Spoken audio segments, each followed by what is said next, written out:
Joshua അധ്യായം 8. ആയി പട്ടണം നശിപ്പിക്കുന്നു. കർത്താവ് ജോഷുവയോട് അരുളിച്ചെയ്തു, എല്ലാ യോദ്ധാക്കളെയും കൂട്ടി ആയിയിലേക്ക് പോവുക. ഭയമോ പരിഭ്രമമോ വേണ്ട. ഇതാ, ഞാൻ അവിടുത്തെ രാജാവിനെയും പ്രജകളെയും പട്ടണത്തെയും രാജ്യത്തെയും നിന്റെ കൈകളിൽ ഏൽപ്പിച്ചിരിക്കുന്നു. ജെറീക്കോയോടും അവിടുത്തെ രാജാവിനോടും നീ പ്രവർത്തിച്ചതുപോലെ ആയിയോടും അവിടുത്തെ രാജാവിനോടും പ്രവർത്തിക്കുക. എന്നാൽ കന്നുകാലികളെയും കൊള്ളവസ്തുക്കളെയും നിങ്ങൾക്ക് എടുക്കാം. പട്ടണത്തെ ആക്രമിക്കുന്നതിന് അതിന് പിന്നിൽ പതിയിരിക്കണം. ജോഷുവയും യോദ്ധാക്കളും ആയി പട്ടണത്തിലേക്ക് പുറപ്പെട്ടു. ജോഷുവ ധീരപരാക്രമികളായ 30,000 പേരെ തിരഞ്ഞെടുത്തു. രാത്രിയിൽ തന്നെ അയച്ചു. അവൻ അവരോട് ആജ്ഞാപിച്ചു, പട്ടണത്തെ ആക്രമിക്കുന്നതിന് നിങ്ങൾ അതിനു പിന്നിൽ ഒളിച്ചിരിക്കണം. വളരെ അകലെ പോകരുത്. സദാ ജാഗരൂകരായിരിക്കുകയും വേണം. ഞാനും കൂടെയുള്ളവരും പട്ടണത്തെ സമീപിക്കും. അവർ ഞങ്ങൾക്കെതിരെ വരുമ്പോൾ മുമ്പിലത്തെ പോലെ ഞങ്ങൾ പിന്തിരിഞ്ഞോടും. പട്ടണത്തിൽ നിന്ന് വളരെ അകലെ എത്തുന്നതുവരെ അവർ ഞങ്ങളെ പിന്തുടരും. അപ്പോൾ അവർ പറയും, ഇതാ, അവർ മുമ്പിലത്തെ പോലെ പരാജിതരായി ഓടുന്നു. ഞങ്ങൾ അങ്ങനെ ഓടും. അപ്പോൾ നിങ്ങൾ പുറത്തു വന്ന് പട്ടണം പിടിച്ചടക്കണം. നിങ്ങളുടെ ദൈവമായ കർത്താവ് അത് നിങ്ങളുടെ കൈകളിൽ ഏൽപ്പിച്ചു തരും. കർത്താവ് കൽപ്പിച്ചതുപോലെ പട്ടണം പിടിച്ചടക്കിയതിനു ശേഷം അത് അഗ്നിക്കിരയാക്കണം. ഞാൻ നിങ്ങളോട് കൽപ്പിക്കുന്നു. ജോഷുവ അവരെ യാത്രയാക്കി. അവർ പോയി ആയി പട്ടണത്തിന് പടിഞ്ഞാറ് ആ പട്ടണത്തിനും ബഥേലിനും മധ്യേ ഒളിച്ചിരുന്നു. ജോഷുവ ആ രാത്രിയിൽ ജനത്തോടുകൂടെ താമസിച്ചു. അവൻ അതിരാവിലെ എഴുന്നേറ്റ് യോദ്ധാക്കളെ വിളിച്ചുകൂട്ടി ഇസ്രായേലിലെ ശ്രേഷ്ഠന്മാരോടുകൂടെ ജനത്തെ ആയി പട്ടണത്തിലേക്ക് നയിച്ചു. അവനും കൂടെയുണ്ടായിരുന്ന യോദ്ധാക്കളും പട്ടണത്തിന്റെ പ്രധാന കവാടത്തിന് വടക്കുവശത്തായി പാളയമടിച്ചു. അവർക്കും ആയി പട്ടണത്തിനും മധ്യേ ഒരു താഴ്വരയുണ്ടായിരുന്നു. പട്ടണത്തിന് പടിഞ്ഞാറുവശത്ത് ബഥേലിനും പട്ടണത്തിനും മധ്യേ ഏകദേശം 5000 യോദ്ധാക്കളെ അവൻ ഒളിപ്പിച്ചു. പ്രധാന പാളയം പട്ടണത്തിന് വടക്കു ഭാഗത്തും ബാക്കിയുള്ളവ പടിഞ്ഞാറു ഭാഗത്തും ആയിരുന്നു. ജോഷുവ ആ രാത്രി താഴ്വരയിൽ തന്നെ കഴിച്ചുകൂട്ടി. ആയി രാജാവ് ഇത് കണ്ടപ്പോൾ അരാബായിലേക്കുള്ള ഇറക്കത്തിൽ വെച്ച് ഇസ്രായേൽക്കാരെ നേരിടാൻ സൈന്യസമേതം പുറപ്പെട്ടു. എന്നാൽ പട്ടണത്തിന്റെ പുറകിൽ ശത്രു സൈന്യം പതിയിരുന്നത് അവർ അറിഞ്ഞില്ല. ജോഷുവയും ജനവും പരാജിതരായി എന്ന് നടിച്ച് മരുഭൂമിയുടെ നേരെ ഓടി. അവരെ പിന്തുടരുന്നതിന് രാജാവ് പട്ടണത്തിലുണ്ടായിരുന്നവരെ എല്ലാം വിളിച്ചുകൂട്ടി. അവർ ജോഷുവയെ പിന്തുടർന്ന് പട്ടണത്തിൽ നിന്ന് വളരെ വിദൂരത്തായി. ഇസ്രായേലിനെ പിന്തുടരാത്തവരായി ആരും ബഥേലിലോ ആയി പട്ടണത്തിലോ ഉണ്ടായിരുന്നില്ല. അവർ പട്ടണം അടയ്ക്കാതെയാണ് പോയത്.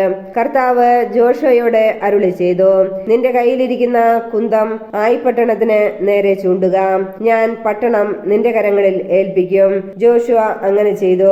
അവൻ കൈ ഉയർത്തിയുടനെ ഒളിച്ചിരുന്നവർ എഴുന്നേറ്റ് പട്ടണത്തിലേക്ക് പാഞ്ഞു ചെന്ന് അത് കൈവശപ്പെടുത്തി. തിടുക്കത്തിൽ പട്ടണത്തിന് തീവച്ചു. ആയി നിവാസികൾ തിരിഞ്ഞു നോക്കിയപ്പോൾ പട്ടണത്തിൽ നിന്ന് പുക ആകാശത്തേക്ക് ഉയരുന്നത് കണ്ടു. അവർക്ക് അങ്ങോട്ടോ ഇങ്ങോട്ടോ ഓടുന്നതിന് സാധിച്ചില്ല. കാരണം മരുഭൂമിയിലേക്ക് ഓടിയവർ ഓടിച്ചവരുടെ നേരെ തിരിഞ്ഞു. പതിയിരുന്നവർ പട്ടണം പിടിച്ചടക്കിയെന്നും അതിൽ നിന്ന് പുക പൊങ്ങുന്നെന്നും കണ്ടപ്പോൾ ജോഷുവയും ഇസ്രായേൽ ജനവും തിരിഞ്ഞ് ആയി നിവാസികളെ വധിച്ചു. പട്ടണത്തിൽ കടന്ന ഇസ്രായേല്യരും ശത്രുക്കൾക്കെതിരെ പുറത്തു വന്നു. ആയി നിവാസികൾ ഇസ്രായേൽക്കാരുടെ മധ്യത്തിൽ കുടുങ്ങി. അവരെ ഇസ്രായേല്യർ സംഹരിച്ചു. ആരും രക്ഷപ്പെട്ടില്ല. എന്നാൽ രാജാവിനെ ജീവനോടെ പിടിച്ച് അവർ ജോഷുവയുടെ അടുക്കൽ കൊണ്ടുവന്നു. ഇസ്രായേൽ തങ്ങളെ പിന്തുടർന്ന ആയി പട്ടണക്കാരെയെല്ലാം വിജനദേശത്ത് വച്ച് സംഹരിച്ചു. അവസാനത്തെയാൾ വരെ വാളിനിരയായി. പിന്നീട് ഇസ്രായേല്യർ ആയി പട്ടണത്തിലേക്ക് മടങ്ങിച്ചെന്ന് അവശേഷിച്ചവരെയും വാളിനിരയാക്കി. ആയി പട്ടണത്തിനുണ്ടായിരുന്ന 12,000 സ്ത്രീ പുരുഷന്മാർ അന്ന് മൃതിയടഞ്ഞു. ആയി നിവാസികൾ പൂർണ്ണമായി നിഗ്രഹിക്കപ്പെടുന്നതുവരെ കുന്തം നീട്ടിപ്പിടിച്ചിരുന്ന തന്റെ കരങ്ങൾ ജോഷുവ പിൻവലിച്ചില്ല. കർത്താവ് ജോഷുവയോട് കൽപ്പിച്ചതനുസരിച്ച് ഇസ്രായേൽക്കാർ പട്ടണത്തിൽ നിന്ന് കന്നുകാലികളെയും കൊള്ള വസ്തുക്കളെയും എടുത്തു. അങ്ങനെ ജോഷുവ ആയി പട്ടണത്തിന് തീവച്ച് അതിനെ ഒരു നാശകൂമ്പാരമാക്കി. ഇന്നും അത് അങ്ങനെ തന്നെ കിടക്കുന്നു. പിന്നീട് അവൻ ആയി രാജാവിനെ ഒരു മരത്തിൽ തൂക്കിക്കൊന്നു. സായാഹ്നം വരെ ജഡം അതിന്മേൽ തൂങ്ങിക്കിടന്നു. സൂര്യാസ്തമയമായപ്പോൾ ശരീരം മരത്തിൽ നിന്ന് ഇറക്കി നഗര കവാടത്തിൽ വയ്ക്കാൻ ജോഷുവ കൽപ്പിച്ചു. അവർ അങ്ങനെ ചെയ്തു.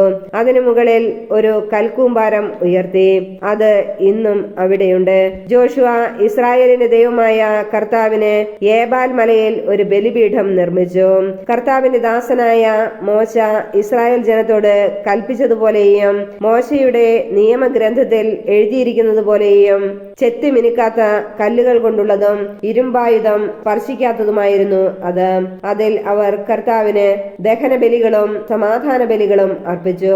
മോശ എഴുതിയ നിയമത്തിന്റെ ഒരു പകർപ്പ് ഇസ്രായേൽ ജനത്തിന്റെ സാന്നിധ്യത്തിൽ ജോഷുവ അവിടെ കല്ലിൽ കൊത്തിവച്ചു.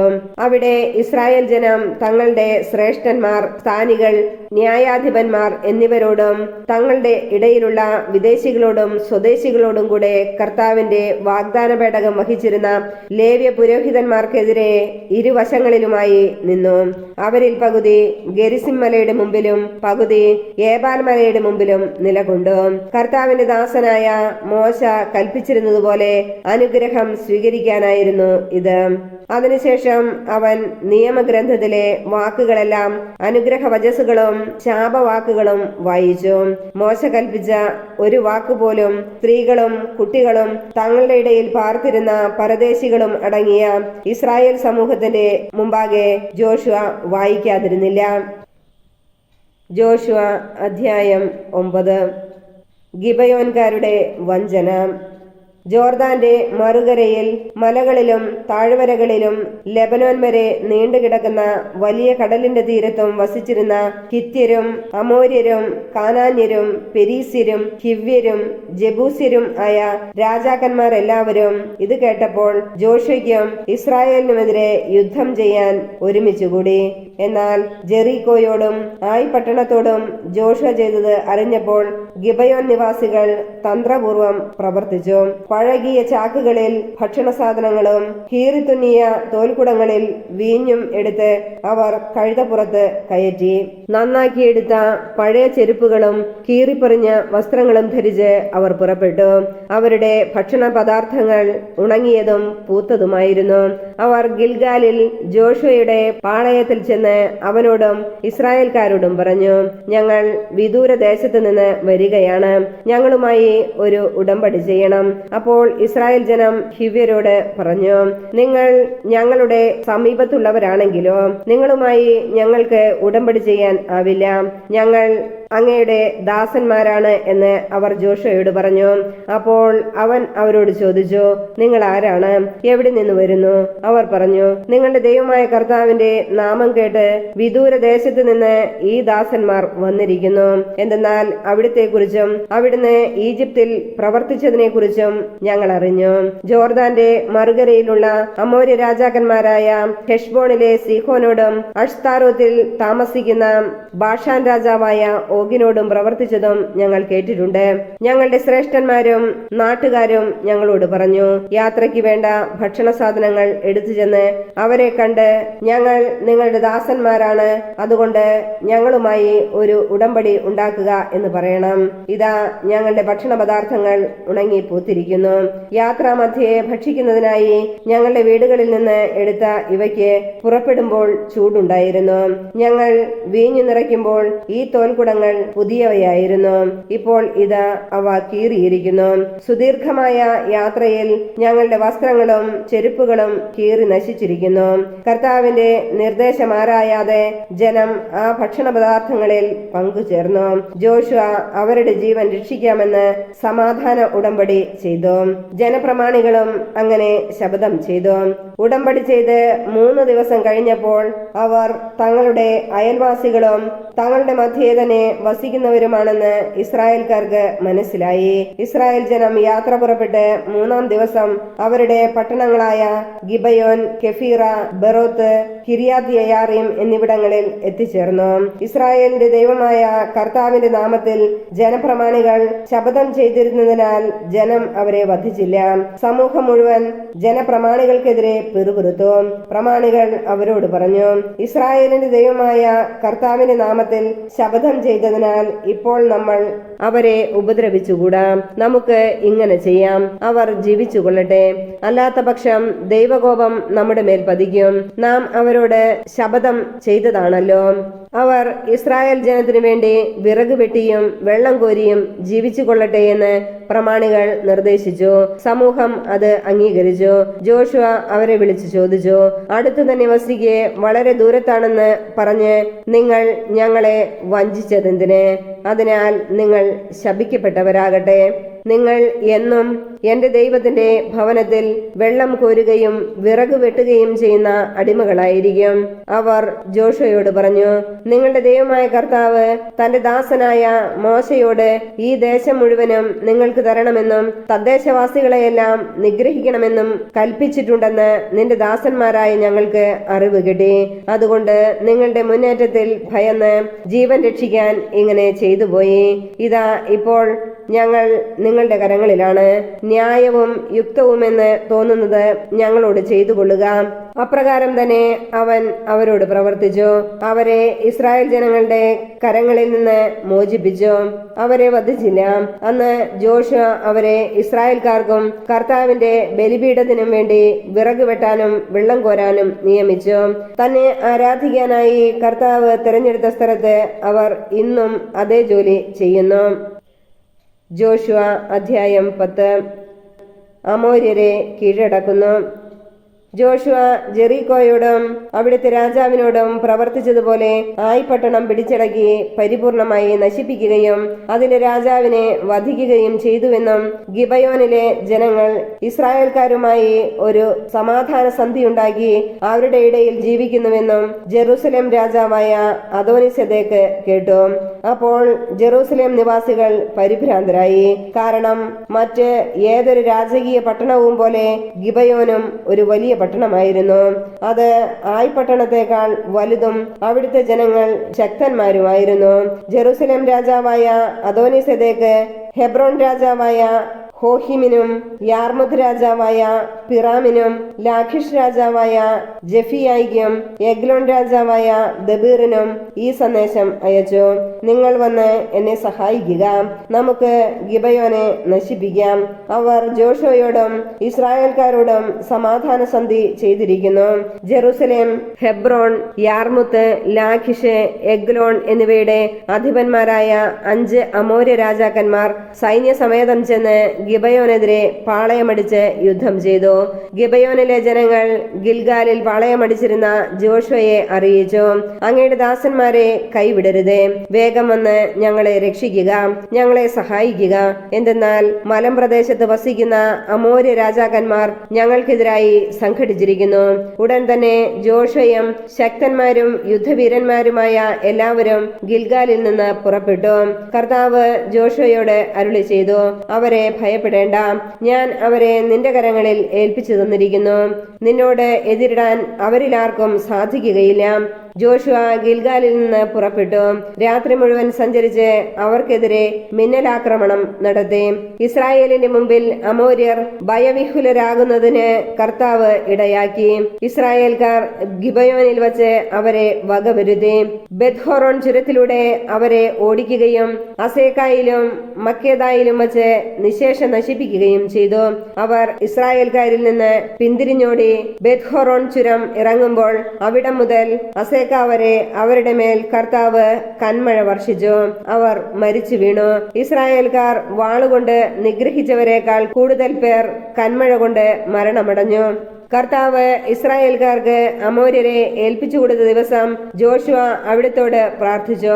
അനന്തരം അവർ കേൾക്കെ പറഞ്ഞു, സൂര്യ, നീ ഗിബയോനിൽ നിശ്ചലമായി നിൽക്കുക. ചന്ദ്ര, നീ അയ്യലോൺ താഴ്വരയിലും നിൽക്കുക. അവർ ശത്രുക്കളോട് പ്രതികാരം ചെയ്യുന്നതുവരെ സൂര്യൻ നിശ്ചലമായി നിന്നു. ചന്ദ്രൻ അനങ്ങിയതുമില്ല. യാഷാറിന്റെ പുസ്തകത്തിൽ ഇത് രേഖപ്പെടുത്തിയിട്ടുണ്ടല്ലോ. അങ്ങനെ ആകാശമധ്യേ ഒരു ദിവസം മുഴുവനും സൂര്യൻ അസ്തമിക്കാതെ നിന്നു. കർത്താവ് ഒരു മനുഷ്യന്റെ വാക്ക് കേട്ട് ഇസ്രായേലിനു വേണ്ടി യുദ്ധം ചെയ്ത ആ ദിവസം പോലെ ഒരു ദിവസം അതിനു മുമ്പും പിമ്പും ഉണ്ടായിട്ടില്ല. അനന്തരം ഗിൽഗാലിലുള്ള പാളയത്തിലേക്ക് ജോഷുവയും അവനോടൊപ്പം ഇസ്രായേലും തിരികെ പോന്നു. ആ 5 രാജാക്കന്മാരും മക്കേദായിലുള്ള ഒരു ഗുഹയിൽ ഓടി ഒളിച്ചു. അവർ ഗുഹയിൽ ഒളിച്ച കാര്യം ജോഷുവ അറിഞ്ഞു. അവൻ പറഞ്ഞു, ഗുഹയുടെ പ്രവേശന ദ്വാരത്തിൽ വലിയ കല്ലുകൾ ഉരുട്ടിവച്ച് കാവലേർപ്പെടുത്തുക. നിങ്ങൾ അവിടെ നിൽക്കരുത്. ശത്രുക്കളെ പിന്തുടർന്ന് ആക്രമിക്കുക. പട്ടണങ്ങളിൽ പ്രവേശിക്കാൻ അവരെ അനുവദിക്കരുത്. നിങ്ങളുടെ ദൈവമായ കർത്താവ് അവരെ നിങ്ങളുടെ കൈകളിൽ ഏൽപ്പിച്ചിരിക്കുന്നു. ശത്രുക്കളെ ഉന്മൂലനം ചെയ്യുന്നതുവരെ ജോഷുവയും ഇസ്രായേൽ ജനവും സംഹാരം തുടർന്നു. ഏതാനും പേർ രക്ഷപ്പെട്ടു, കോട്ടയിൽ അഭയം പ്രാപിച്ചു. അനന്തരം ഇസ്രായേൽക്കാർ സുരക്ഷിതരായി മക്കേദായിലെ പാളയത്തിൽ ജോഷുവയുടെ സമീപമെത്തി. അവർക്കെതിരെ ആരും നാവനക്കിയില്ല. അപ്പോൾ ജോഷുവ കൽപ്പിച്ചു, ഗുഹയുടെ വാതിൽ തുറന്ന് ആ 5 രാജാക്കന്മാരെയും എന്റെ അടുക്കൽ കൊണ്ടുവരുവിൻ. അവൻ പറഞ്ഞതനുസരിച്ച് ഗുഹയിൽ നിന്ന് ജെറുസലേം, ഹെബ്രോൺ, യാർമുത്ത്, ലാഖിഷ്, എഗ്ലോൺ എന്നിവിടങ്ങളിലെ രാജാക്കന്മാരെ അവർ കൊണ്ടുവന്നു.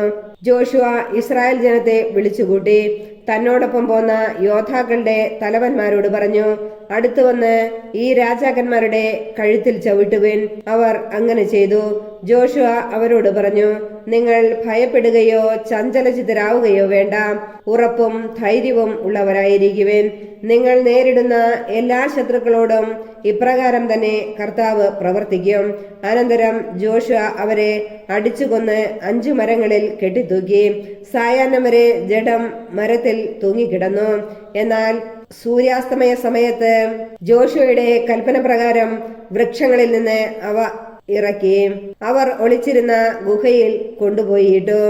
അതിന്റെ വാതിൽക്കൽ വലിയ കല്ലുകൾ ഉരുട്ടിവച്ചു. അത് ഇന്നും അവിടെയുണ്ട്. അന്ന് തന്നെ ജോഷുവ മക്കേദ പിടിച്ചടക്കി. അതിനെയും അതിന് രാജാവിനെയും വാളിനിരയാക്കി. അവിടെയുള്ള എല്ലാവരെയും നിർമൂലമാക്കി. ആരും അവശേഷിച്ചില്ല.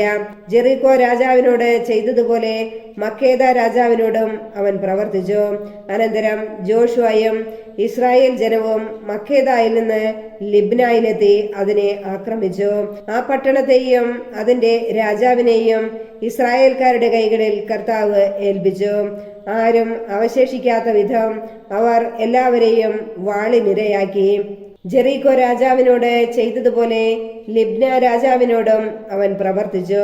ജോഷുവയും ഇസ്രായേൽ ജനവും ലിബ്നായിൽ നിന്ന് ലാഖിഷിലെത്തി അതിനെ ആക്രമിച്ചു. ലാഖിഷിനെയും കർത്താവ് ഇസ്രായേൽക്കാരുടെ കൈകളിൽ ഏൽപ്പിച്ചു കൊടുത്തു. 2-ാം ദിവസവും അവൻ അത് പിടിച്ചടക്കുകയും ലിബ്നായോട് ചെയ്തതുപോലെ അവിടെയുള്ള എല്ലാവരെയും വാളിനിരയാക്കുകയും ചെയ്തു. ഗേസറിലെ രാജാവായ ഹോരാം ലാഖിഷിന്റെ സഹായത്തിനെത്തി. എന്നാൽ ആരും അവശേഷിക്കാത്ത വിധം ജോഷുവ അവനെയും അവൻ ജനത്തെയും സംഹരിച്ചു. ജോഷുവയും ഇസ്രായേൽ ജനവും ലാഖിഷിൽ നിന്ന് എഗ്ലോണിലെത്തി അതിനെ ആക്രമിച്ച് കീഴടക്കി. അന്ന് തന്നെ അത് പിടിച്ചടക്കുകയും വാളിന് ഇരയാക്കുകയും ചെയ്തു. ലാഖിഷിനോട് ചെയ്തതുപോലെ അവൻ അന്ന് തന്നെ അവരെയും നശിപ്പിച്ചു. അതിനുശേഷം ജോഷുവയും ഇസ്രായേൽ ജനവും എഗ്ലോണിൽ നിന്ന് ഹെബ്രോണിലെത്തി അതിനെ ആക്രമിച്ചു. അത് പിടിച്ചടക്കി. അതിന്റെ രാജാവിനെയും അതിലെ പട്ടണങ്ങളെയും സർവ്വജനങ്ങളെയും വാളിനിരയാക്കി. എഗ്ലോണിൽ പ്രവർത്തിച്ചതുപോലെ ഒന്നൊഴിയാതെ എല്ലാവരെയും നിശേഷം നശിപ്പിച്ചു. ജോഷുവയും ഇസ്രായേൽ ജനവും ദബീറിന്റെ നേരെ തിരിഞ്ഞ് അതിനെ ആക്രമിച്ചു. അതിന്റെ രാജാവിനെയും സകല പട്ടണങ്ങളെയും പിടിച്ചടക്കി വാളിനിരയാക്കി. അവിടെ ഒന്നും അവശേഷിച്ചില്ല. ഹെബ്രോണിനോടും ലിബ്നായോടും അതിലെ രാജാവിനോടും പ്രവർത്തിച്ചതുപോലെ ദബീറിനോടും അതിലെ രാജാവിനോടും അവൻ പ്രവർത്തിച്ചു. അങ്ങനെ ജോഷുവ രാജ്യം മുഴുവനും മലമ്പ്രദേശങ്ങളും നെഗേബും താഴ്വരകളും കുന്നിൻ ചെരുവുകളും അവയിലെ രാജാക്കന്മാരോടൊപ്പം കീഴടക്കി. ഒന്നൊഴിയാതെ എല്ലാ ജീവികളെയും ഇസ്രായേലിന്റെ ദൈവമായ കർത്താവിന്റെ കൽപ്പനയനുസരിച്ച് നശിപ്പിച്ചു. കാദേശ് ബർണിയ മുതൽ ഗാസ വരെയും ഗോഷൻ മുതൽ ഗിബയോൻ വരെയും ജോഷുവ പിടിച്ചടക്കി. ഈ രാജാക്കന്മാരെയും അവരുടെ ദേശങ്ങളെയും ഒറ്റ പടയോട്ടത്തിൽ പിടിച്ചെടുത്തു. എന്തെന്നാൽ ഇസ്രായേലിന് ദൈവമായ കർത്താവ് അവർക്ക് വേണ്ടി യുദ്ധം ചെയ്തു. അതിനുശേഷം ജോഷുവയും ഇസ്രായേൽ ജനവും ഗിൽഗാലിൽ തങ്ങളുടെ പാളയത്തിലേക്ക് തിരിച്ചു പോന്നു. ജോഷുവ അധ്യായം 11. യാബീനും സഖ്യകക്ഷികളും. ഹാസോർ രാജാവായ യാബീൻ ഇത് കേട്ടപ്പോൾ മാദോൻ രാജാവായ യോബാബിനും ഷിംറോണിലെയും അക്ഷാഫിലെയും രാജാക്കന്മാരെയും വടക്ക് മലമ്പ്രദേശത്തും താഴ്വരയിൽ കിന്നരോത്തിന് സമീപം അരാബായിലും പടിഞ്ഞാറ് നഫദ്ദോറിലും ഉള്ള രാജാക്കന്മാർക്കും കിഴക്ക് പടിഞ്ഞാറ് കാനാന്യർക്കും മലമ്പ്രദേശത്തുള്ള അമോര്യർ, ഹിത്യർ, പെരീസിയർ, ജബൂസിയർ എന്നിവർക്കും മിസ്പ ദേശത്ത് ഹെർമോൺ താഴ്വരയിൽ വസിച്ചിരുന്ന ഹിവ്യർക്കും ആളയച്ചു. അവർ സമുദ്രതീരത്തെ മണൽത്തരി പോലെ എണ്ണമറ്റ സൈന്യത്തോടും വളരെയധികം കുതിരകളോടും രഥങ്ങളോടും കൂടെ പുറപ്പെട്ടു. ഈ രാജാക്കന്മാർ സൈന്യസമേതം ഇസ്രായേലിനോട് പടവെട്ടുന്നതിന് ഒരുമിച്ചുകൂടി മെറോം നദീതീരത്ത് താവളമടിച്ചു. കർത്താവ് ജോഷുവയോട് അരുളി ചെയ്തു, അവരെ ഭയപ്പെടേണ്ട. നാളെ ഈ സമയത്ത് അവരെ ഇസ്രായേലിന്റെ മുമ്പിൽ ഞാൻ കൊന്നു നിരത്തും. നിങ്ങൾ അവരുടെ കുതിരകളുടെ കുതിഞ്ഞരമ്പ് വെട്ടുകയും അവരുടെ രഥങ്ങൾ കത്തിക്കുകയും ചെയ്യണം. ഉടനെ ജോഷുവ യോദ്ധാക്കളും ഒന്നിച്ച് മെറോം നദീതീരത്ത് വന്ന് അവരെ ആക്രമിച്ചു. കർത്താവ് അവരെ ഇസ്രായേലിന്റെ കൈകളിൽ ഏൽപ്പിച്ചു. ഇസ്രായേൽക്കാർ അവരെ വധിക്കുകയും മഹാസീദോൻ വരെയും മിസ്റെഫോത്തുമയും വരെയും കിഴക്കോട്ട് മിസ്പ താഴ്വര വരെയും ഓടിക്കുകയും ചെയ്തു. ഒന്നൊഴിയാതെ എല്ലാവരെയും ഉന്മൂലനം ചെയ്തു. കർത്താവ് കൽപ്പിച്ചിരുന്നതുപോലെ ജോഷുവ അവരോട് പ്രവർത്തിച്ചു. കുതിരകളുടെ കുതിഞ്ഞരമ്പ് വെട്ടുകയും രഥങ്ങൾ അഗ്നിക്കിരയാക്കുകയും ചെയ്തു. ജോഷുവ തിരിച്ചുവന്ന് ഹാസോറിനെ കീഴടക്കി അവിടുത്തെ രാജാവിനെ വാളിനിരയാക്കി. ഹാസോർ പണ്ട് ആ രാജ്യങ്ങൾക്കിടയിൽ പ്രബലസ്ഥാനം വഹിച്ചിരുന്നു. ജോഷുവ അവിടെ ഉണ്ടായിരുന്ന സകലരെയും വാളിനിരയാക്കി നിശേഷം നശിപ്പിച്ചു. ജീവനുള്ളതൊന്നും അവശേഷിക്കാത്ത വിധം ഹാസോറിനെ അഗ്നിക്കിരയാക്കി. കർത്താവ് തന്റെ ദാസനായ മോശയോട് കൽപ്പിച്ചിരുന്നതുപോലെ ജോഷുവ ആ രാജാക്കന്മാരെയും അവരുടെ പട്ടണങ്ങളെയും ആക്രമിച്ച് വാളിനിരയാക്കി ഉന്മൂലനം ചെയ്തു. എന്നാൽ ഉയരത്തിൽ പണിത പട്ടണങ്ങളിൽ ജോഷുവ നശിപ്പിച്ച ഹാസോർ ഒഴികെ ഒന്നും ഇസ്രായേൽക്കാർ അഗ്നിക്കിരയാക്കിയില്ല. ഈ പട്ടണങ്ങളിൽ നിന്ന് കൊള്ളവസ്തുക്കളും കന്നുകാലികളും അവർ എടുത്തു. ആരും ജീവനോടെ അവശേഷിക്കാത്ത വിധം ഒന്നൊഴിയാതെ എല്ലാവരെയും അവർ വാളിനിരയാക്കി. കർത്താവ് തന്റെ ദാസനായ മോശയോട് കൽപ്പിച്ചതുപോലെ മോശയും ജോഷുവയോട് കൽപ്പിച്ചു. ജോഷുവ അപ്രകാരം പ്രവർത്തിക്കുകയും ചെയ്തു. കർത്താവ് മോശയോട് കൽപ്പിച്ചതൊന്നും ജോഷുവ ചെയ്യാതിരുന്നില്ല. ഇപ്രകാരം ജോഷുവ നാട് മുഴുവൻ, മലമ്പ്രദേശവും നെഗബ് മുഴുവനും, ഗോഷൻ ദേശമൊക്കെയും, സമതലങ്ങളും അരാബായും, ഇസ്രായേലിലെ മലമ്പ്രദേശവും അതിന് താഴ്വരയും, സെയിർ വരെ ഉയർന്നു നിൽക്കുന്ന ഹാലാക് മലയും, ഹെർമോൺ മലയ്ക്ക് താഴെ ബാൽഗാദ് വരെ കിടക്കുന്ന ലെബനോൻ താഴ്വരയും പിടിച്ചെടുത്തു. അവിടുത്തെ രാജാക്കന്മാരെ എല്ലാം അവൻ വധിച്ചു. ജോഷുവ വളരെ നാൾ ആ രാജാക്കന്മാരോട് യുദ്ധം ചെയ്തു. ഗിബയോൻ നിവാസികളായ ഹിവ്യർ ഒഴികെ ഇസ്രായേൽ ജനവുമായി വേറെ ആരും സമാധാന സന്ധി ഉണ്ടാക്കിയിരുന്നില്ല. മറ്റു പട്ടണങ്ങൾ അവർ യുദ്ധത്തിൽ പിടിച്ചടക്കി. എന്തെന്നാൽ കർത്താവ് മോശയോട് കൽപ്പിച്ചിരുന്നതുപോലെ അവർ കഠിന ഹൃദയരാകണമെന്നും ഇസ്രായേലിനെതിരെ യുദ്ധം ചെയ്ത് പരിപൂർണമായി നശിക്കണമെന്നും നിഷ്കരുണം നിർമൂലമാക്കപ്പെടണമെന്നും കർത്താവ് നിശ്ചയിച്ചിരുന്നു. ഇക്കാലത്ത് ജോഷുവ മലമ്പ്രദേശത്ത് ഹെബ്രോൺ, ദബീർ, അനാബ് എന്നിവിടങ്ങളിലും യൂദായിലെയും ഇസ്രായേലിലെ മലമ്പ്രദേശങ്ങളിലും വസിച്ചിരുന്ന അനാക്കിമുകളെയും അവരുടെ പട്ടണങ്ങളെയും നിശേഷം നശിപ്പിച്ചു. ഇസ്രായേൽക്കാരുടെ രാജ്യത്ത് അനാക്കിമുകൾ ആരും അവശേഷിച്ചില്ല. ഗാസായിലും ഗത്തിലും അഷ്ദോദിലും മാത്രം ഏതാനും പേർ അവശേഷിച്ചു. അങ്ങനെ കർത്താവ് മോശയോട് പറഞ്ഞിരുന്നതുപോലെ ആ ദേശമെല്ലാം ജോഷുവ പിടിച്ചെടുത്തു. ഇസ്രായേൽക്കാർക്ക് ഗോത്രമനുസരിച്ച് ജോഷുവ അത് അവകാശമായി നൽകി. അങ്ങനെ ആ നാടിന് യുദ്ധത്തിൽ നിന്ന് ആശ്വാസം ലഭിച്ചു. ജോഷുവ അധ്യായം 12. കീഴടക്കിയ രാജാക്കന്മാർ. ജോർദാന് കിഴക്ക് അർണോൺ താഴ്വര മുതൽ ഹെർമോൺ മല വരെയും കിഴക്ക് അരാബ മുഴുവനും ഇസ്രായേൽ ജനം ആക്രമിച്ച് കൈവശപ്പെടുത്തി. അവർ തോൽപ്പിച്ച രാജാക്കന്മാർ ഇവരാണ്: ഹെഷ്ബോണിൽ വസിച്ചിരുന്ന അമോര്യ രാജാവായ സീഹോൻ. അവന്റെ രാജ്യം അർണോൺ താഴ്വരയുടെ അരികിലുള്ള അരോവേർ മുതൽ താഴ്വരയുടെ മധ്യത്തിലൂടെ അമ്മോന്യരുടെ അതിരായ യാബോക്ക് നദി വരെ കിടക്കുന്ന ഗിലയാദിന്റെ പകുതിയും, കിഴക്ക് അരാബ മുതൽ കിന്നരോത്ത് സമുദ്രം വരെയും, ബെത്ഷെമിഷിന് നേരെ അരാബ സമുദ്രം വരെയും, തെക്ക് പിസ്ഗായുടെ അടിവാരത്തുള്ള ഉപ്പുകടൽ വരെയും വ്യാപിച്ചിരുന്നു. അഷ്താരോത്തിലും എദ്രയിലും താമസിച്ചിരുന്ന റെഫായിം കുലത്തിൽ അവശേഷിച്ചിരുന്ന ബാഷാൻ രാജാവായ ഓഗിനെയും അവർ പരാജയപ്പെടുത്തി. ഹെർമോൺ മലയും സലേക്ക തുടങ്ങി മാക്കായുടെയും ഗഷൂറിന്റെയും അതിർത്തികൾ വരെയും, ബാഷാനും ഗിലയാദിന്റെ അർദ്ധഭാഗവും ഹെഷ്ബോൻ രാജാവായ സീഹോന്റെ അതിർത്തി വരെയും അവന്റെ രാജ്യത്തിൽ ഉൾപ്പെട്ടിരുന്നു. കർത്താവിന്റെ ദാസനായ മോശയും ഇസ്രായേൽ ജനവും അവരെ പരാജയപ്പെടുത്തി. മോശ അവരുടെ രാജ്യം റൂബൻ, ഗാദ് ഗോത്രങ്ങൾക്കും മനാസയുടെ അർദ്ധഗോത്രത്തിനും അവകാശമായി നൽകി. ജോർദാന് പടിഞ്ഞാറ് ലെബനോൻ താഴ്വരയിലുള്ള ബൽഗാദ് മുതൽ സെയീറിലേക്കുള്ള കയറ്റത്തിലെ ഹാലാക്ക് മല വരെയും ഉള്ള സ്ഥലത്ത് വച്ച് ജോഷുവയും ഇസ്രായേൽ ജനവും പരാജയപ്പെടുത്തിയ രാജാക്കന്മാർ ഇവരാണ്. ജോഷുവ അവരുടെ നാട് ഇസ്രായേൽ ഗോത്രങ്ങൾക്ക് ഓഹരി പ്രകാരം നൽകി. മലമ്പ്രദേശത്തും സമതലത്തും അരാബായിലും മലഞ്ചെരുവുകളിലും മരുഭൂമിയിലും നെഗബിലും ഉള്ള ഹിത്യർ, അമോര്യർ, കാനാന്യർ, പെരീസ്യർ, ഹിവ്യർ, ജബൂസ്യർ എന്നിവരുടെ രാജാക്കന്മാർ ജെറീക്കോ, ബഥേലിന് സമീപമുള്ള Ai, Jerusalem, Hebron, Jarmuth, Lachish, Eglon, Gezer, Debir, Geder, Hormah, Arad, Libnah, Adullam, Makkedah, Bethel, Tappuah, Hepher, Aphek, Lasharon, Madon, Hazor, Shimron, Meron, Achshaph, Taanach, Megiddo, Kedesh, കാർമലിലെ യോഗ്നയാം, നഫ്ദോറിലെ ദോർ, ഗലീലിലെ ഗോയിം, തിർസ എന്നിവിടങ്ങളിലെ രാജാക്കന്മാർ. ആകെ 31 പേർ. Joshua അധ്യായം 13.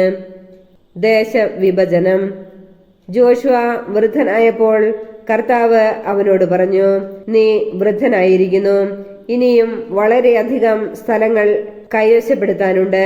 അവശേഷിക്കുന്ന സ്ഥലം ഇതാണ്: ഫിലിസ്ത്യരുടെയും ഗഷൂര്യരുടെയും ദേശങ്ങളും കാനാന്യർക്കുള്ളതെന്ന് കരുതപ്പെടുന്നതും, ഈജിപ്തിന് കിഴക്ക് ഷീഹോർ മുതൽ വടക്ക് എക്രോന്റെ അതിർത്തികൾ വരെയുള്ള സ്ഥലവും, ഫിലിസ്ത്യ രാജാക്കന്മാർ ഭരിച്ചിരുന്ന ഗാസ, അഷ്ദോദ്, അഷ്കലോൺ, ഗത്ത്, എക്രോൺ എന്നീ 5 പ്രദേശങ്ങളും, തെക്ക് ആവിം ദേശവും കാനാൻ ദേശവും, സീദോന്യരുടെ മെറാറയും, അമോര്യരുടെ അതിർത്തിയായ അഫേഗ് വരെയും, ഗബാല്യരുടെ ദേശവും, ഹെർമോൺ മലയുടെ താഴെ ബാൽഗാദ് മുതൽ ഹമാത്തിലേക്കുള്ള പ്രവേശനം വരെയും, ലെബനോനും മിസ്രെ ഹോത്മായിമിനും ലെബനോനും ഇടയ്ക്കുള്ള സീദോന്യരുടെ മലമ്പ്രദേശങ്ങളും ഇതിൽപ്പെടുന്നു.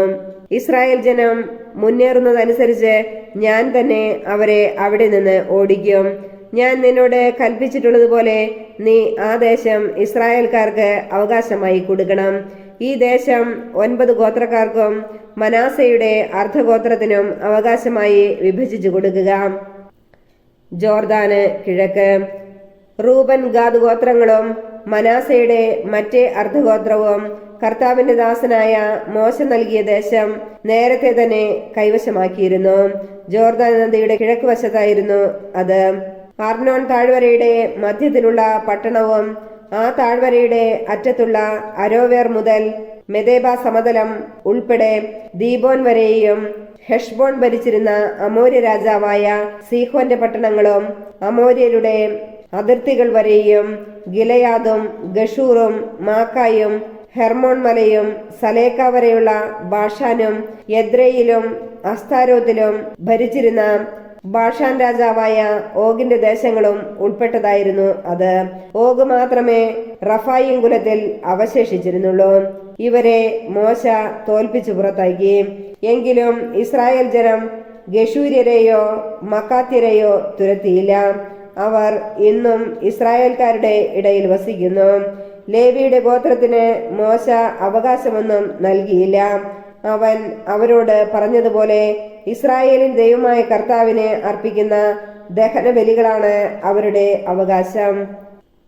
റൂബന്റെ ഓഹരി. റൂബന്റെ ഗോത്രത്തിനും കുടുംബമനുസരിച്ച് മോശ അവകാശം കൊടുത്തു.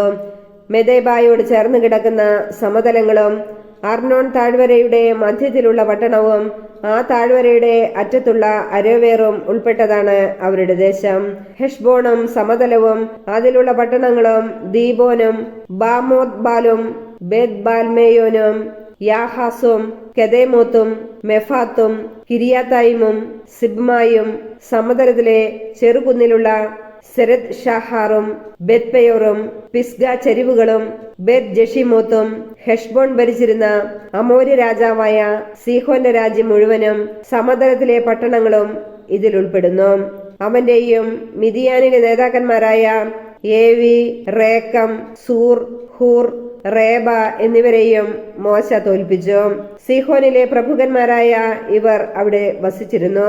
ഇസ്രായേൽ ജനം വാളിനിരയാക്കിയവരുടെ കൂട്ടത്തിൽ ബയോറിന്റെ മകനും മന്ത്രവാദിയുമായ ബാലാമും ഉണ്ടായിരുന്നു. ജോർദാൻ തീരം ആയിരുന്നു റൂബൻ ഗോത്രത്തിന്റെ പശ്ചിമ അതിർത്തി. അവർക്ക് കുടുംബക്രമം അനുസരിച്ച് അവകാശമായി ലഭിച്ച പട്ടണങ്ങളും ഗ്രാമങ്ങളുമാണിവ. ഗാദിന്റെ ഓഹരി. ഗാദ് ഗോത്രത്തിനും കുടുംബക്രമം അനുസരിച്ച് മോശ അവകാശം നൽകി. അവരുടെ ദേശങ്ങൾ യാസാർ, ഗിലയാദിലെ പട്ടണങ്ങൾ, റബ്ബായുടെ കിഴക്ക് അരോവേർ വരെ അമ്മോന്യരുടെ ദേശത്തിന്റെ പകുതി, ഹെഷ്ബോൺ മുതൽ റാമാത്ത് മിസ്പെയും ബത്തോണിമും വരെ, മഹനായിം മുതൽ ദബീറിന്റെ പ്രദേശം വരെ, താഴ്വരയിലെ ബദ്ഹാറാം, ബെത് നിമ്ര, സുക്കോത്ത്, സാഫോൻ, ഹെഷ്ബോൺ രാജാവായ സീഹോന്റെ രാജ്യത്തിലെ ബാക്കി ഭാഗം എന്നിവയാണ്. കിന്നരോത്ത് കടലിന്റെ താഴത്തെ അറ്റം വരെ ജോർദാന്റെ കിഴക്കേ തീരമാണ് അതിന്റെ അതിർത്തി.